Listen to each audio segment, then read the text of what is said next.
Salut les cynodontistes. Bon, cette poiscaille est assez pratique puisque elle mange les restes de la nourriture qui tombe au fond des aquariums. Et du coup, ça les nettoie, il n'y a pas de gâchis. Par contre, en France, on estime que 10 millions de tonnes de produits alimentaires sont gaspillés chaque année. Et ouais, ça fait à peu près le poids de 1000 tours Eiffel de bouffe jetée à la poubelle. Quoi? Mais c'est énorme. Oui, c'est vertigineux. C'est énorme au sens le plus efficace du terme, le plus rabelaisien. Mais le gaspillage n'est pas uniquement alimentaire, hein. Il touche aussi d'autres secteurs comme l'énergie, l'industrie. Et justement, en parlant de gaspillage, dans une précédente vidéo, j'avais créé un concours pour faire gagner une voiture recyclée à l'un d'entre vous. Je vais vous faire gagner cette voiture. Vous avez été des dizaines de milliers à participer et l'heureux vainqueur se trouve dans la ville de Tours. Je m'y suis rendu pour lui remettre en main propre la voiture. Bon, du coup, je vais appeler le gagnant. Allô? Oui, salut Romain, c'est Chris. Bah, je t'appelle du coup puisque normalement, t'as participé au concours organisé par Maïf, tu sais, par rapport à la voiture. Ouais. Ouais, et du coup, bah, je me permets de t'appeler directement pour t'annoncer la bonne nouvelle, c'est que tu es l'heureux vainqueur. Sérieux? Exactement, c'est ça, sérieux. Ah, c'est ouf. Ouais, bah du coup, voilà, félicitations, t'as gagné la Clio. Voilà. Ah, merci. Et bien du coup, on vient d'arriver à Tours et je vais aller directement chez Romain, qui est le gagnant du concours Maïf, et je vais lui remettre directement les clés. Bon, du coup, on se dirige dans la maison de Romain qui est juste là. Et voilà, j'ai hâte d'avoir sa réaction. Salut Romain. Salut Chris. Enchanté. De même. Bah rentre, je t'en prie. Ouais, merci. Bon bah bienvenue du coup chez moi. Petit café. Merci, oui, avec plaisir. Ah tienne. Merci pour cette belle journée du coup. Bah merci pour ton accueil chez toi. Et du coup, avec cette voiture que je vais te remettre, qu'est-ce que tu comptes en faire? Voilà, clairement je vais la garder. Je vais m'en servir vraiment pour mes trajets quotidiens. Ok. Bon bah voilà Romain, la voiture. Joyeux Noël un peu en retard du coup. Merci. Ah oui, elle est belle hein. Et à ton avis justement, où est-ce que tu penses qu'elle a pu être accidentée? Bah là vu comme ça, ça saute pas au premier abord. Ouais. Ok, Tout a été très bien réparé donc. Je te présente justement Sophie qui travaille chez Maïf. C'est notre caution technique de la vidéo. Bonjour Sophie. Bonjour Romain, enchanté. Alors, donc cette voiture, on l'a réparée avec des pièces de réemploi. Et pour la petite histoire, elle était abîmée à l'arrière.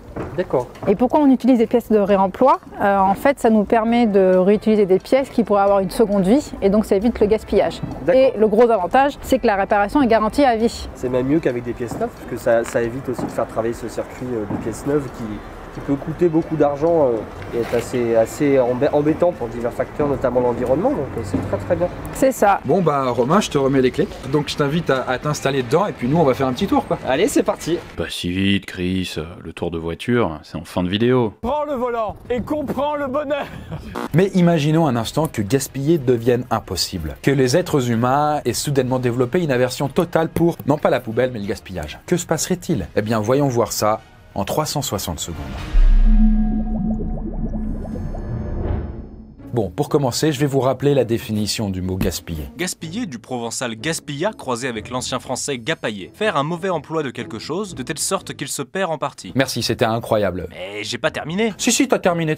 C'était très précis. Autrement dit, on peut jeter des trucs, mais uniquement si on ne peut rien faire d'autre avec. Commençons par le gaspillage le plus répandu, celui de la bouffe. Comme je vous l'ai dit dans l'intro, en France, on en jette 10 millions de tonnes par an. Et ce chiffre inclut ce qui est perdu lors des différentes étapes de la durée de vie des produits. La production, la transformation, la distribution et la consommation. Pour vous la faire courte, 2/3 du gaspillage incombe aux fabricants et 1/3 à nous consommateurs. Autrement dit, bon, les torts sont plus ou moins partagés. Bah, je suis un peu surprise. Je pensais que les industriels faisaient quand même attention à minimiser les pertes. Eh bien oui, mais ils ont souvent l'habitude de travailler avec de gros stocks, beaucoup de volume, permettant du coup de répondre facilement et rapidement à la demande, quitte à en jeter une partie lorsqu'ils ne sont plus utilisables. C'est le cas des produits qui sortent à certains moments de l'année, qui ont un emballage spécial et qui deviennent invendables passé un certain temps, alors qu'ils sont toujours consommables. Par exemple, les chocolats de Noël ou de Pâques, mais aussi les produits qu'on crée à l'occasion d'événements sportifs, etc. D'autres produits consommables sont aussi parfois jetés d'emblée, puisqu'ils ne seront pas vendus, typiquement les fruits et les légumes moches, ou alors les emballages un peu écrabouillés, etc.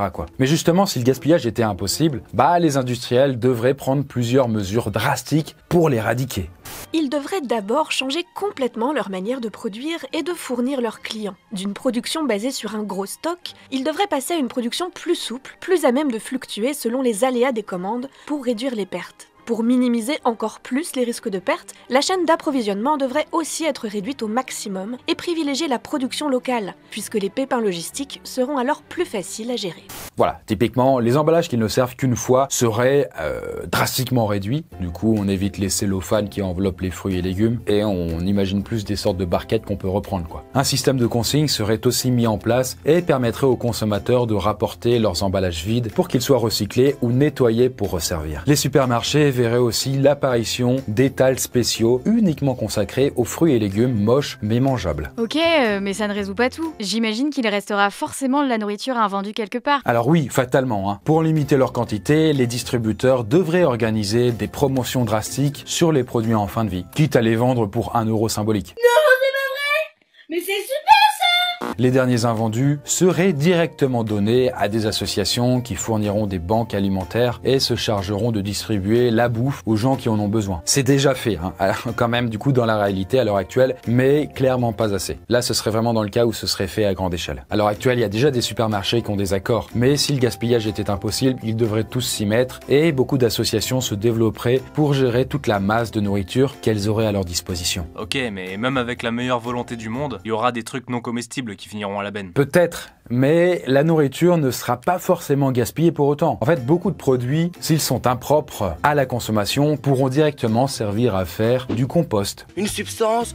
brunâtre et nutritive qui va enrichir la terre. Et côté consommateur, les choses seront plus simples pour éviter le gâchis. Il suffit tout simplement d'acheter en fonction de ses besoins et de gérer correctement son stock de nourriture fraîche, en le transformant si nécessaire, c'est-à-dire en faisant des conserves ou en surgelant. Mais le don de nourriture est lui aussi tout à fait possible pour les particuliers. Bah, ça fait quand même pas mal de contraintes. Mais ça peut faire des économies puisqu'on estime que le coût de gaspillage alimentaire est de 240 € par an et par personne. Mais bon, on peut aussi ajouter à ça le fait que l'arrêt du gaspillage alimentaire permettrait de rejeter 15 millions de tonnes de CO2 en moins. Les déchets alimentaires, c'est une chose, mais on est loin de se cantonner juste à ça.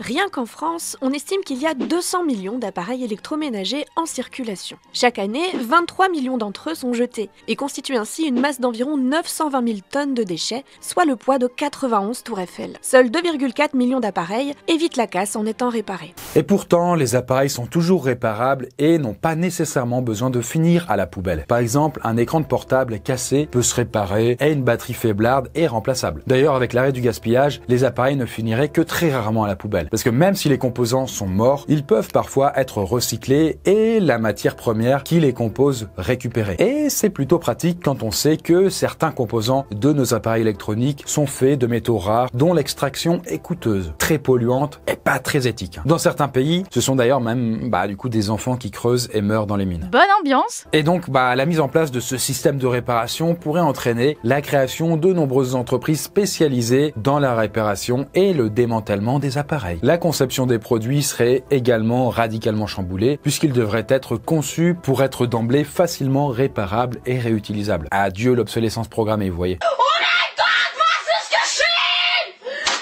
Et puis bien sûr, les grandes marques se mettraient d'ailleurs à développer des services de réparation de leurs propres produits pour leur garantir la durée de vie la plus longue, quoi. D'une manière générale, le marché de l'occasion se développerait fortement au détriment des produits neufs qui seraient de moins en moins fabriqués. Voilà, vos meubles, vos vêtements, etc. pourraient trouver une seconde vie, mais la location et le prêt prendraient aussi leur essor. Typiquement pour certains outils dont on a rarement besoin à moins d'être un professionnel. Genre les perceuses, les ponceuses, les pistolets à clous, etc. Exactement. Les objets à usage unique seraient de plus en plus rares, d'autant plus s'ils sont difficiles à recycler. Par exemple les piles, quoi. Bref, la disparition du gaspillage entraînerait une diminution globale de notre pollution, mais aussi de nos déchets, la réduction de la faim, de la précarité et pourrait potentiellement créer de nouveaux emplois. Globalement, du coup, des bonnes choses. En revanche, cette disparition nécessite des efforts, tant de la part des fabricants et des industriels que de la part des consommateurs. D'ailleurs, si vous deviez commencer demain, de quelle façon pensez-vous pouvoir réduire votre propre part de gaspillage?